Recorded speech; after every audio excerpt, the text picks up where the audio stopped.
HTML ने आपण हे बघितलं की तिथे फक्त simple black and white design करता येते. त्याला जर थोडं स्टायलिंग द्यायचं असेल, थोडंसं आपल्याला कलरिंग द्यायचं असेल, काही फॉन्ट वगैरे ॲड करायचं असेल, अलाइनमेंट वगैरे करायचं असेल, ते एक फक्त कॉमन वे असतो. पण आपल्याला पाहिजे तसे आपल्या वेळेने जर डिझाइन करायचं असेल, तर आपल्याला एक डिझाइनची हेल्प घ्यावी लागते. त्याला CSS म्हणतात, कॅस्केडिंग स्टाईल शीट. त्याच्यात बरेचसे प्रॉपर्टीज आहेत CSSचे. ठीक आहे. तसं आपण सगळे प्रॉपर्टी तर बघणार नाही, पण मेनली CSS असतो काय? त्याला अप्लाय कसं करायचा? किती टाइपचे CSS असतात आणि किती वेने CSS अप्लाय करता येतात.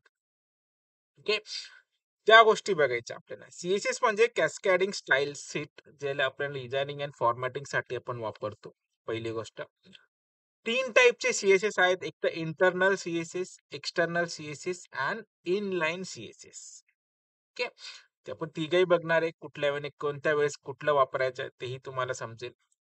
CSS अप्लाय करण्याचे 3 वे आहेत. एक तर तुम्ही डायरेक्टली एलिमेंट, एलिमेंट म्हणजे टॅग, जसं की H1 ला तुम्ही CSS लावायचं असेल, तर डायरेक्टली आपण इथे H1 लिहू शकतो आणि असं ब्रॅकेट. ओके. ऑर एल्स एखाद्या डिव्हला किंवा एखाद्या आयडीला तुम्ही HTML डॉक्युमेंट मॉडेलला तुम्ही आयडी दिलेला असेल, की ID is equal to suppose A दिला असेल. तर याला CSS लावायचं असेल, तर आयडीला काय आपल्याकडे हॅशटॅग, मग इथे आपण वापरणार आहे हॅश ए. हा एक वे आहे. ऑर एल्स एखाद्या तुम्ही याला क्लास लावलेला असेल. तिन्ही वेळ सांगणार आहे मी. सपोज एखाद्याला क्लास दिला असेल. क्लास नाव सपोज ए नावाचा किंवा सी नावाचा क्लास दिला असेल, तर याला प्रॉपर्टी CSS लावायचं असेल, तर आपल्याला डॉट सी वापरावं लागेल. ओके. हा मेन सगळ्यात हायलाइटेड आणि सगळ्यात इम्पॉर्टंट पार्ट आहे. एवढं जर लक्षात आलं, की मध्ये प्रॉपर्टीज 100-150 प्रॉपर्टीज, ते पाहिजे तेव्हा जसं आपल्याला नीड असेल तेव्हा आपल्याला वापरता येतं. बट मेन कोर पार्ट जो आहे तो हाच आहे. आयडी असेल तर ह्या वेळेने वापरावा लागतो. एलिमेंट असेल तर डायरेक्टली असा. क्लास असेल तर डायरेक्टली असा. आणि याच्यामध्ये 3 टाइप आहेत. Internal, external and inline. ठीक आहे. जेव्हा आपण प्रॅक्टिकली बघू तेव्हा तुम्हाला जास्त लक्षात येईल. But main core part is this, by either by ID, class or direct element. एक तिथे इंटरनल असेल, एक्सटर्नल असेल, इनलाईन असेल. ठीक आहे. आता सगळ्यात अगोदर तर आपण जे बघणार आहे ते आधी इंटरनल CSS बघणार आहे. ओके. मग नंतर एक्सटर्नल अँड देन इनलाईन वगैरे बघू. चालेल. हा मेन कोर पार्ट आहे आणि CSSच्या प्रॉपर्टी याच्यामध्ये असतात. मग तुम्हाला जर कलर द्यायचा असेल, तर मग इथे COLOR जी पण प्रॉपर्टीज असेल ती. याच्यानंतर त्याचं फॉन्ट, सपोज रेड. मग जिथे-जिथे आयडी ए नावाचा आयडी यूज आहे, तर सगळीकडे कलर जो लागेल तो रेड कलर लागेल. जेवढे आयडी वापरले असेल तुमच्या कोडमध्ये, सगळ्या ठिकाणी हा कलर लागेल. मग याच्यामध्ये ज्या ब्लॉकमध्ये जेवढ्या प्रॉपर्टी आपण अप्लाय करू, ते सगळे प्रॉपर्टी अप्लाय होतील त्या आयडीच्या अगेन्स्ट. आणि इथे जर मी एखादा प्रॉपर्टी वापरला, तर जिथे-जिथे H1 लिहिलेलं आहे, त्या सगळ्या H1 ला एक कॉमन आहे प्रॉपर्टी लागेल, जे इथे आपण अप्लाय करणार आहोत. ओके. एक छोटंसं डेमॉन्स्ट्रेशन बघू, म्हणजे तुमच्या ते व्यवस्थित लक्षात येईल. सगळ्यात अगोदर तर मी सिंपल 3-4 हेडिंग घेतो कॉमन टाइप्स आणि त्याला आपण CSS लावून बघूया. आपला फोल्डर होता तो ओपन फोल्डर करू आपण, वेब नासिक. ठीक आहे. मी एक नवीन फाईल घेतो इथं सिंपलचं. HTMLच फाईल बनवायची, लक्षात घ्या. कारण आता सध्या आपण HTMLच वापरतोय. सो न्यू फाईल घेणार आहे मी, CSS डेमो .html. ठीक आहे. Exclamatory marks tab. मी सिंपलचं आता काय करतो, 3-4 हेडिंग टॅग घेतो. H1. बघा मी काय करतो, simple this is heading 1. Heading 1.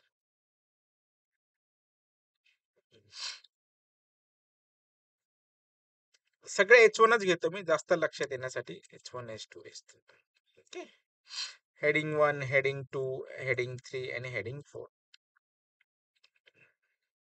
असे 4 हेडिंग घेतले मी आणि सिंपलसा आपल्याला काय करू आता मी याला आधी सेंटरला टॅग करून टाकतो. Centre tag CNTR centre tag.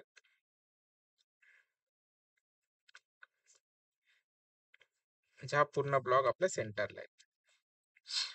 ठीक आहे. मी हा नॉर्मल HTML पेज रन करतो ॲज इट इज जसं आपण नेहमी रन करतो. राइट क्लिक करा, run as start without debugging. Chrome किंवा एजचा वापर करा. So that's all. आपलं H1 हेडिंग 4 हेडिंग इथे झालेत. आता आपल्याला यांना कलरिंग द्यायचं. ठीक आहे. कलर द्यायचा. ॲक्चुअली बघायला गेलं HTMLचा ना एक कॉमन पार्ट आहे आपल्याकडे. HTMLची एक प्रॉपर्टी आहे. विथआऊट CSS म्हणतोय मी. HTML मध्ये आपल्याला इथे काही I think text equal to आहे का टेक्स्ट कलर आहे. टेक्स्ट इक्वल टू मी इथे रेड देतो.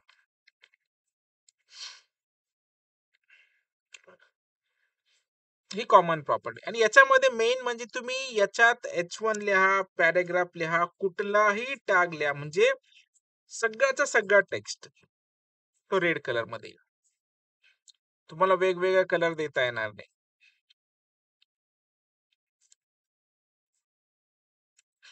म्हणजे HTMLच्या प्रॉपर्टीमध्ये एक कॉमन वे होता, की तुम्हाला कलर द्यायचा असेल तर अख्ख्या फॉन्टला एकच कलर देता येतो तुम्हाला. वेगवेगळा कलर देता येत नाही. ओके. मग तो प्रॉब्लेम आहे आपल्या कशाचा? नॉर्मल HTMLच्या प्रॉपर्टीचा. मग अशा वेळेस आपल्याला CSSचा हेल्प घ्यावा लागतो. मग CSS तुम्हाला काय करतो? तुम्हाला पाहिजे ती फॉर्मॅटिंग, पाहिजे ते कलर, पाहिजे ते फॉन्ट, पाहिजे ती प्रॉपर्टी अप्लाय करण्याचा चान्स देतो. आता आपण त्याच्यात पण टाइप्स आहेत. बघा आता मी सगळ्यात अगोदर काय करतो? ही डिफॉल्ट प्रॉपर्टी काढून टाकतो. सुरुवातीला सगळे ब्लॅक आहेत. करेक्ट.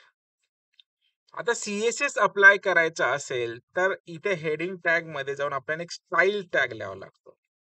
STYLE style tag. आणि हा जो आपण CSS बघतोय हा इंटरनल CSS आहे. म्हणजे HTML आणि CSS एकाच पेजमध्ये जर लिहित असेल तर त्याला इंटरनल CSS म्हणतात. ओके. आता सपोज मी याच्यात CSS अप्लाय करायचे. आपल्याकडे 3 वे होते CSS अप्लाय करण्याचे. By using ID, by using class, by using element. आता आपण आयडी आणि क्लास वापरत नाही. आपण डायरेक्टली एलिमेंट वापरू. म्हणजे मी H1 ला मला काय करायचंय? CSSच्या प्रॉपर्टी लावायच्या. आता प्रॉपर्टी बघायला गेलं तर असे भरपूर आहेत. फक्त आता मी सध्या कलरची प्रॉपर्टी लावतो. COLOR. बघा इथे कलर. कलर मी एक ब्लू सिलेक्ट करतो किंवा आपण ऑरेंज करून टाकू. ORANG आला बघा. ठीक आहे.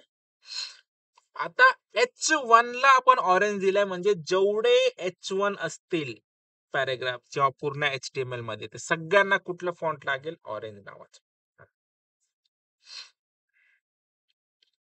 सगळ्यांना रिफ्रेश करा. सगळे ऑरेंज झाले. पण पॅराग्राफ झाला का? नाही. कारण तो वेगळा टॅग आहे ना. आपण फक्त H1 ला ऑरेंज लावलं. म्हणून हा ब्लॅकच राहिला. याला प्रॉपर्टी लावायची असेल तर आपण लावू शकतो जेणेकरून याला वेगळा कलर देता येतं. पण तरीही चारही H1 ला काय झालं? कॉमन कलर झालं. मग आपल्याला वेगवेगळा याला कलर द्यायचा असेल, तर मग आपल्याला एक-एकाला आयडी द्यावा लागेल, नाहीतर क्लास द्यावा लागेल. ठीक आहे. आता मी काय करतो, जो हेडिंग नंबर 2 आहे त्याला एक आयडी देतो. इथे आलं. हे खूप इम्पोर्टंट आहे. हे जेव्हा समजलं त्याला सगळं समजून जाईल वेब डेव्हलपमेंटचं. कारण तुम्ही वेबचं कुठलाही पेज ओपन करून बघा. ठीक आहे. तुम्हाला हेच आता हॉटस्टार जरी मी ओपन केला, तर त्याच्यामध्ये सुद्धा अशाच प्रॉपर्टी वापरल्या गेलेल्या आहेत, जे आपण इथे वापरतो. नॉर्मली बघा मी इथे राइट क्लिक करतो, इन्स्पेक्ट. एक तर आयडी असतो, एक तर तुमचा एलिमेंट असतो किंवा क्लास असतो. हे बघा. शक्यतो बघा इथे आयडी वापरलेला आहे. इथे क्लास वापरलेला आहे.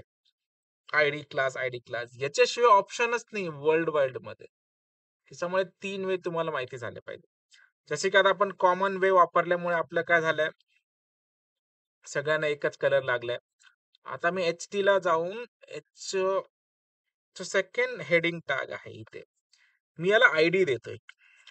ID is equal to suppose मी A देऊन टाकलं. म्हणजे आपल्याला ए दिल्यामुळे ह्या ए ला मी सेपरेट प्रॉपर्टी लावू शकतो. मग आयडीला आपण कसं प्रॉपर्टी लावणार आहे मी इथे सांगितलं होतं. आयडी असेल तर तुम्हाला काय वापरावं लागेल? असा हॅश वापरावा लागेल. ठीक आहे. मग इथे जाईल मी. इथे हॅशटॅग वापरेल. हॅश ए. म्हणजे जिथे-जिथे ए आहे तुमचं, तिथे-तिथे तुम्हाला एक वेगळी प्रॉपर्टी आणि फक्त कलर लावतोय म्हणून कलरची प्रॉपर्टी. इथे-तिथे ग्रीन. मग जिथे आयडी ए आहे, तिथे आउटपुटमध्ये काय येईल आता आपल्याला ग्रीन येईल. हे बघा. मग तो आयडी जिथे-जिथे असेल, तिथे-तिथे तो ग्रीन येईल. म्हणजे मी आता जर हा आयडी काढून इथे जरी लावला असेल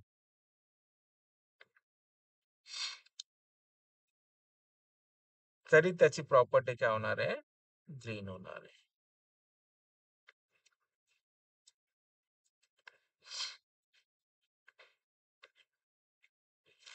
लक्ष देताय?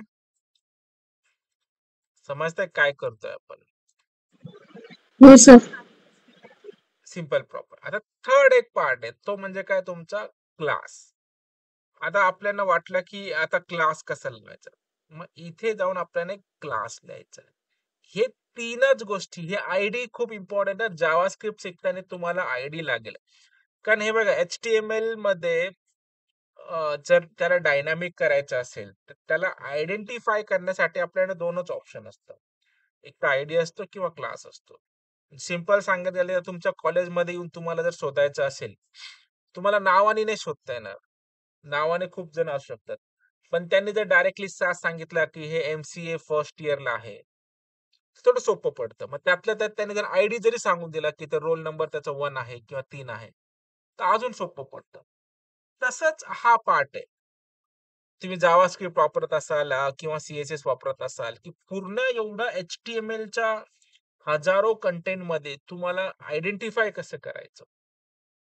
मग तो एक तर आयडीने असतो किंवा क्लासने असतो. आता मी इथे क्लास वापरतो. Suppose C-L-A-S-S class C. तर मला ह्याला प्रॉपर्टी लावायचं असेल, तर तिथे मी डॉट वापरणार. हे इंटरव्ह्यूचे सगळ्यात फेमस क्वेशन्स आहे. की क्लास ह्या पर्टिक्युलर क्लासला मला प्रॉपर्टी लावायचं आहे, तर आता कसा लावायचा? ते तुम्हाला माहिती पाहिजे. जर क्लास असेल तर तिथे डॉट वापरायची गरज असते. COLOR colour. नाही तर मी एक वेगळा कलर देऊ शकतो काय पण सपोज ब्लू कलर दिला.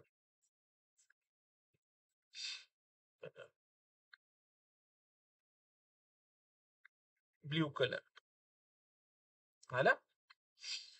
इव्हन आता तुम्हाला वाटत असेल की सगळे H1 आहे म्हणून तो प्रॉपर्टी अप्लाय होतो. असं काहीच नाही. जी क्लास तुम्ही ज्या ठिकाणी लावसाल, सपोज आता पॅराग्राफ जो लिहिलेला आहे मी, त्या पॅराग्राफला उचलून जर मी हा क्लास लावला, तरी सुद्धा तो ब्लू मध्ये होऊन जाईल.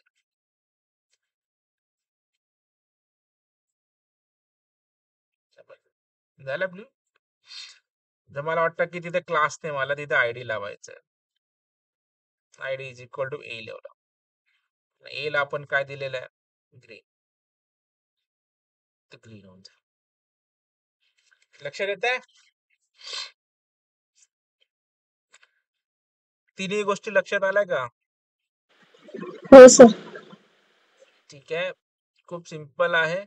आपल्याला नॉर्मल एच-टी-एम-एल आपण जे वापरतो ॲज इट इज वापरायचा. एक तर आपण डायरेक्टली एलिमेंट ठेवू शकतो. त्याला आयडी असाइन करता येते. क्लास असाइन करता येते. क्लास असेल तर डॉट सिम्बॉल वापरायचा. आयडी असेल तर हॅश सिम्बॉल वापरायचा. किंवा डायरेक्टली कुठल्या टॅगला तुम्हाला सी-एस-एस अप्लाय करायचा तो टॅग वापरू शकता. पण त्या टॅगने होतं काय? जेवढे टॅग असतील, डिफॉल्ट तोच कलर लागेल. पण तुम्हाला जर स्पेसिफाय पाहिजे असेल, तर त्याचा आयडी देऊन तुम्ही त्याचा कलर वगैरे चेंज करू शकता. ठीक आहे. आता मी तुम्हाला फक्त एक सिंपल प्रॉपर्टी अप्लाय करून सांगितली. हा सगळ्यात कोर पार्ट आहे. ठीक आहे. आयडी, टॅग आणि क्लास. डॉट, हॅश आणि एलिमेंट्स. याच्या पलीकडे जगामध्ये कुठेही जा तुम्ही world wide most commonly use ह्या 3 गोष्टी आहेत. ओके. आता मग याच्यात प्रॉपर्टी किती आहेत? याच्यात प्रॉपर्टी 100-150 प्रॉपर्टीज आहेत. ओके. सीएसएस प्रॉपर्टी म्हणून जर तुम्ही शोधला तर तुम्हाला एवढ्या प्रॉपर्टीज भेटतील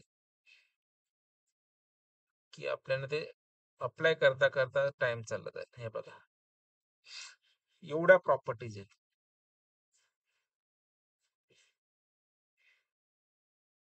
Okay. मी त्यातली फक्त एक कलर दाखवून पाहिजे. एवढ्या प्रॉपर्टीज एक दोन आपण वापरू शकतो याच्यामध्ये, जसं की फॉन्ट फॅमिली वगैरे आहे.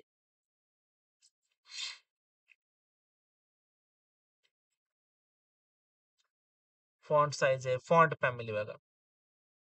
म्हणजे फॉन्टच्या फॅमिलीज असतात वेगवेगळे त्याच्यानुसार. इटॅलिक बोर्ड आहे, टाइम्स न्यू रोमन आहे.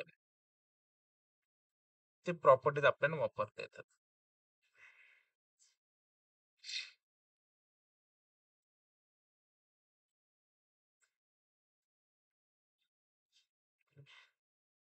हे बघा, हा एक फॉन्ट फॅमिलीचा टॅग आहे. ती प्रॉपर्टी आपण वापरू शकतो. सपोज मी H1 ला वापरून टाकतो. सर क्लास आणि आयडी मधला डिफरन्स काय आहे? म्हणजे कुठे काय यूज करतो? हे बघ, नॉर्मली काय असतं, आता आपण नॉर्मली H1 घेतलेलं आहे. पण क्लास कधी वापरायचा ते सांगतो मी. जेव्हा इथे डायग्राम काढून दाखवतो. बेसिकली आयडी म्हणजे जेव्हा एक सेपरेट एलिमेंटला आपल्याला अप्लाय करायचंय, चेंज करायचंय, तेव्हा आयडी वापरायचा. ठीक आहे. आणि क्लास म्हणजे जनरली असा असतो, एक पूर्ण क्लास. हा एक पूर्ण डिव्ह आहे आणि याच्यामध्ये खूप सारे छोटे एलिमेंट आहेत. मग ह्या क्लासला जे प्रॉपर्टी लावते याच्या मधल्या सगळ्यांना चेंज होईल. जसे की आपण एक क्लासरूम मध्ये 60 स्टुडंट आहेत. पण त्या क्लास आहे ना एक एमसीए फर्स्ट इयर, त्याच्या अंडर 60 मुलं आहेत. एमसीए फर्स्ट इयर हा तुमचा पूर्ण क्लास आहे. ठीक आहे. आणि आयडी म्हणजे प्रत्येक स्टुडंटचा इंडिव्हिज्युअल आयडेंटिटी, जो रोल नंबर सारखं वर तसं. फॉर एक्झाम्पल आता ऑन लाईव्ह दाखवायचं झालं तर सपोज मी याला राईट क्लिक करतो, इन्स्पेक्ट. हे बघा, आता त्याच्यात काय वापरलंय प्रॉपर्टीज. ठीक आहे. हे बघ, हा ड्यू दिसतोय तुला, इथून स्टार्ट झाला इथे एंड झाला. ह्याच्यामध्ये किती छोट्या गोष्टी आहेत बघ, एवढं. मग ह्या ड्यूला जर मी क्लास लावलेला आहे टेक्स्ट नावाला, मग इथे जेवढे मी सीएसएस अप्लाय करेल हे सगळे याच्यामध्ये ज्या गोष्टी आहेत सगळ्यांना तो प्रॉपर्टी अप्लाय होईल, म्हणजे एवढ्या सगळ्या गोष्टी. ठीक आहे. पण जर मी आयडी दिला असता, जसं की हा आयडी आहे, तो आयडी फक्त एवढ्या पुरताच मर्यादित आहे. आयडी म्हणजे इंडिव्हिज्युअल आयडेंटिटी होते आणि क्लासमध्ये खूप सारे ग्रुप ऑफ एलिमेंटला क्लास करतो. ओके. पण सध्या आपल्याकडे एकच होता म्हणून ते एकच वापरला. पण जर आपल्याला तो मोठा असता तर ते थांब, तेही आपण एक एक्झाम्पल करून बघू. मी आता हे करतो. परत एक ड्यू टॅग घेतो इथे. ड्यू म्हणजे एक डिव्हिजन नसतं, ग्रुप ऑफ डेटा त्याच्यात ऍड करता येतो आपल्याला. इथे मी घेतलं ड्यू ड्यू आणि मी हेडिंगच घेतो तिथे वेगवेगळं.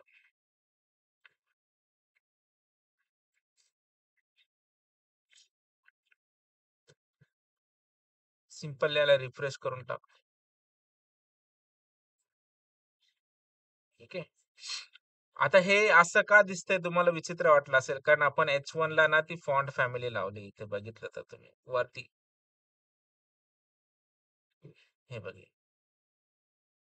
सगळ्या H1 ला लावून टाकलेली म्हणून तो तसा दिसतोय.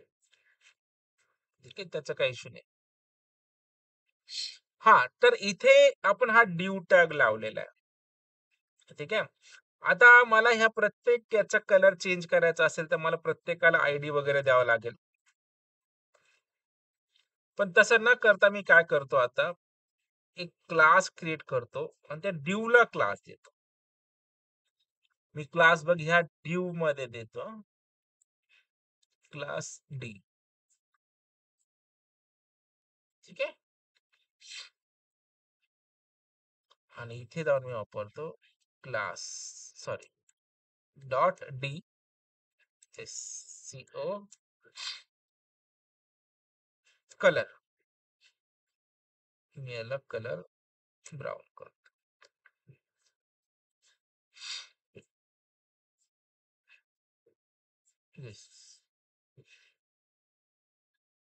ने अप्लाय झाला. ठीक आहे.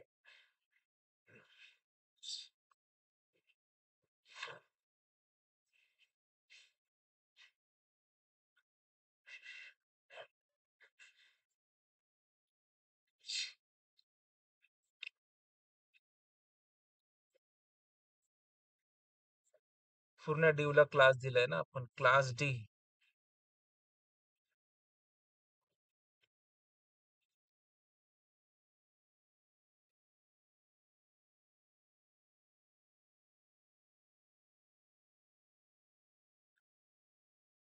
तर याला वेगळा टॅग देऊ, कारण आपण H1 ऑलरेडी यूज झालेला आहे, त्याच्यामुळे H2 H2 H2 H2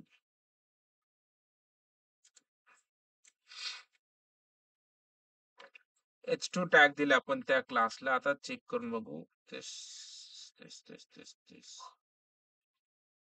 हे बघ, ते काय झालं होतं, H1 ला ऑलरेडी प्रॉपर्टी अप्लाय होऊन गेली होती. आता H1 परत रिप्लेस करत होता त्याला. आता मी पूर्ण ड्यूला क्लास दिलेला, लक्षात येतंय का? म्हणून या क्लासमध्ये जेवढ्या गोष्टी आहेत त्या सगळ्यांना काय लागला, एक कलर लागला. आता हे जर चेक करायचं असेल तर मी एक H1 ह्या ड्यूच्या बाहेर टाकतो. ठीक आहे, चला चेक करू आपण. ब्लॅक झाला, कारण तो क्लासच्या बाहेर आहे. किंवा हा एकट्याला जर मला कलर लावायचा असेल तर मी याला परत एक तर आयडी देईल किंवा क्लास देईल. क्लासचा फायदा काय असतो, जेव्हा ग्रुप ऑफ एलिमेंट एकत्र ऍड करता येतं आपल्याला, ठीक आहे, तेव्हा क्लास वापरायचा असतो. लक्ष देत आहे का? समजलं का हे?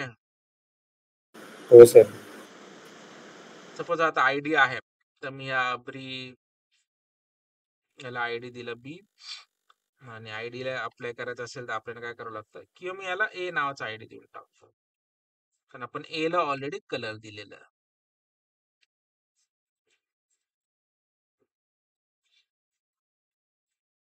ग्रीन. आता याच्या पलीकडे सुद्धा मी ह्या क्लासमध्ये एखादा पर्टिक्युलर याला आयडी देऊ शकतो.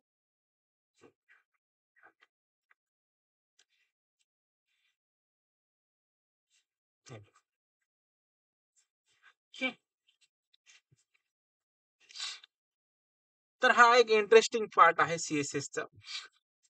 या 3 गोष्टी इथे शिकायच्या तुम्हाला. सगळ्यात मेन म्हणजे टाइप्स ऑफ CSS आपण बघणार आहे.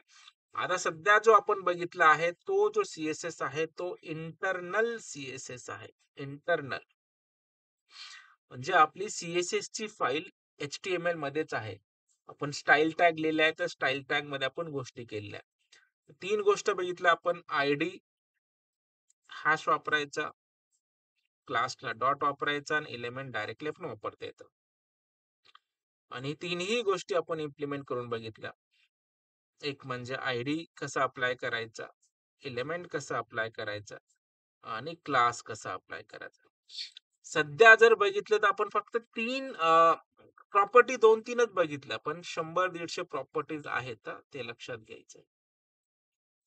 मी स्क्रीनशॉट देतो म्हणजे तुम्हाला थ्रू आउट ते नेहमी लक्षात राहील.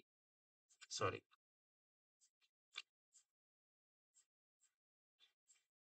हो,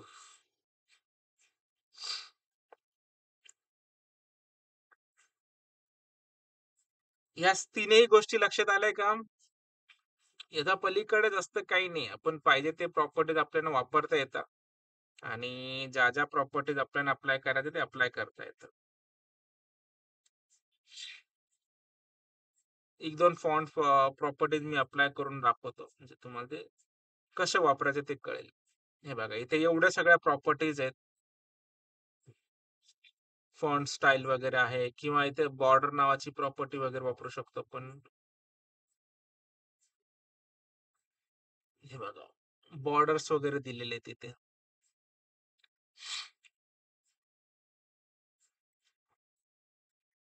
हा बॉर्डर आहे बघा इथे.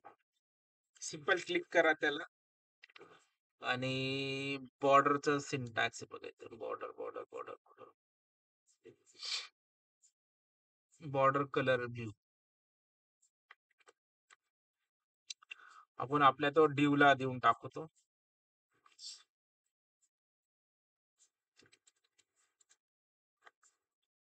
वरती जा, डी आहे ना तो इथे.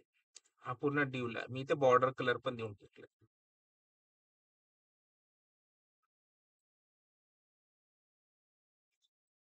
रिफ्रेश कर. नी अप्लाय झाला.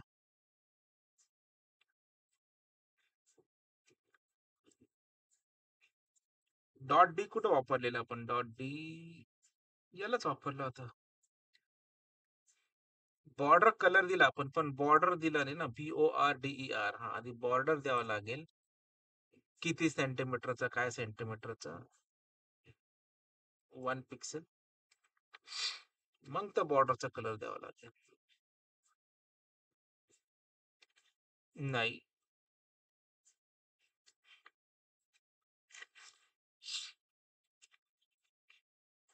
साईज चुकीची असेल आपल्याला. बॉर्डर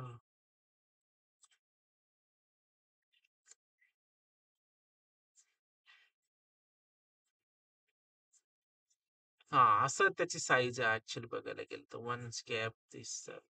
ठीक आहे. नाही, सिंटॅक्स बघून घ्यावं लागेल. एक्झाम्पल आपण बघून घेऊ कशामध्ये करायचं. बॉर्डर कलर दिला डायरेक्टली, आधी बॉर्डर कसं अप्लाय करायचं ते बघावं लागेल. बॉर्डर बॉर्डर बॉर्डर हा बॉर्डर्स ट्राय.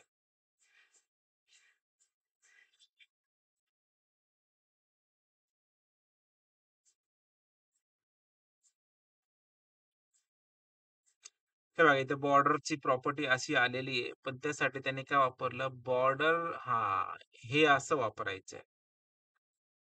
ठीक आहे. हे भेटून जातं गुगलवर. मेनली कुठे जाऊन काय कसं वापरायचं ना ते नाही समजत. आता आपल्याला बॉर्डरची प्रॉपर्टी भेटली तर असं वापरायचंय. That's all. आता जाऊन आपण आता रिफ्रेश करू.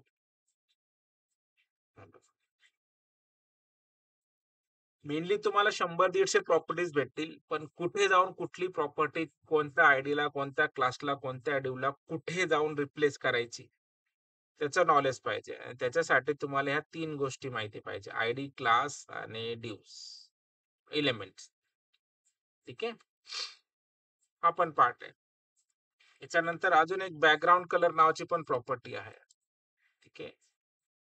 तर इथे आपल्याला वापरता येईल बॅकग्राऊंड कलर म्हणून येईल. बॅकग्राऊंड कलर इथे सजेशन पण खूप सारे आहेत. बॅकग्राऊंड कलर मी सपोज ॲक्वा देऊन टाकतो.